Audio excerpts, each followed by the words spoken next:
Today I am going to talk about Madeline Miller and the Song of Achilles.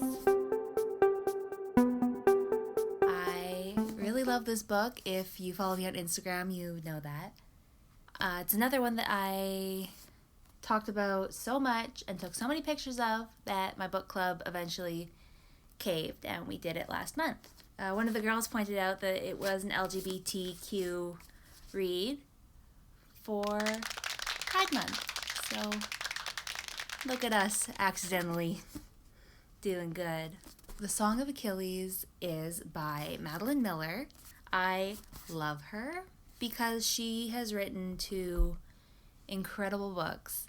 I also read Circe. I would hold it up and talk about it, but I lined it out a lot. Madeline Miller wrote The Song of Achilles over 10 years while she was a teacher. I think it was like Greek and Latin that she taught, which would make sense.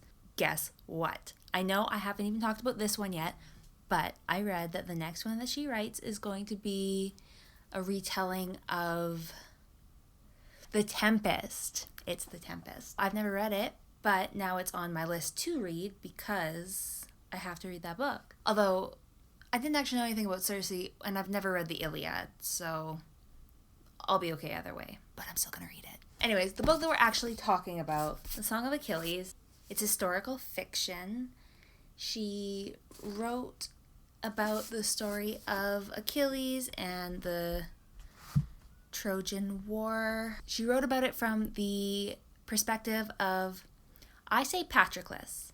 At book club, the girls who had listened to it on audio were saying Patroclus, but my brain says Patroclus. So I'm sorry, forgive me.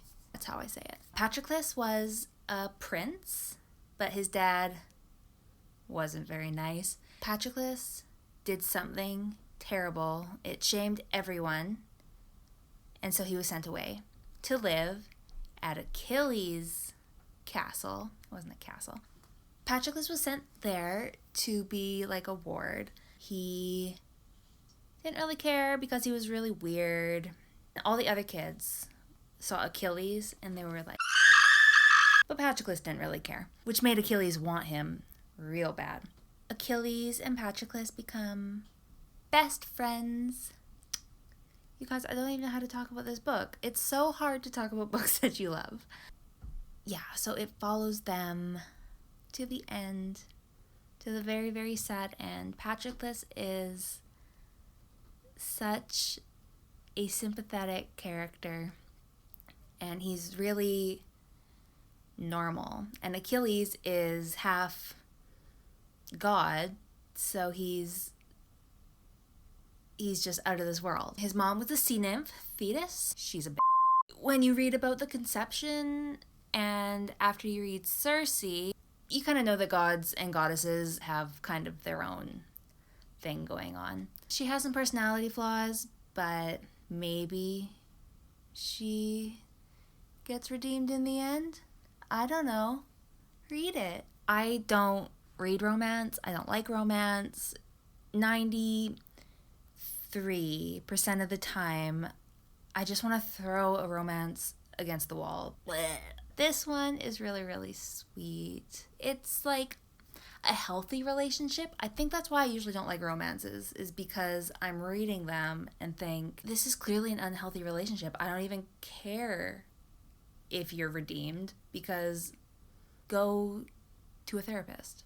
But not these two, kind of, except it's ancient times, which makes me forgive them a little bit more. Oh, and like gods and magic and the whole deal. So yeah, there's more dynamics to it than just, oh, I love you, but I don't love you. I don't read enough romance, don't ignore me. The Song of Achilles spans their entire lives from childhood to the end and a little bit beyond, but it doesn't feel like it drags at all. One thing that had been brought up when we were discussing the book was how she didn't do the Achilles heel death for Achilles, and lots of us found that strange because we're all waiting for it, right?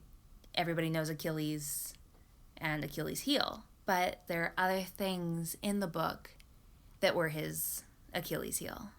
Except for him, I mean, he literally has one, but his figurative Achilles' heel. You know, his love and his pride and all of these other aspects of the book that could absolutely be looked at as the thing that took him down. I don't really feel like I'm spoiling anything just because it's historical fiction, so you pretty much already have an idea of how it's going to go. The Song of Achilles and Circe, both so good. Circe spans like thousands of years, and I would have been fine if that book was twice as long. I cannot wait for her to write more because she's incredible. I don't think you'll be disappointed. Or maybe you will. I don't know you. I was not disappointed. So that's it for today, guys. I just wanted to recommend an awesome book by an awesome author. Like the video if you liked it, and subscribe if you want to see everything I do. I'm uploading videos every Monday, Wednesday, Friday. Yeah. Thank you. Bye.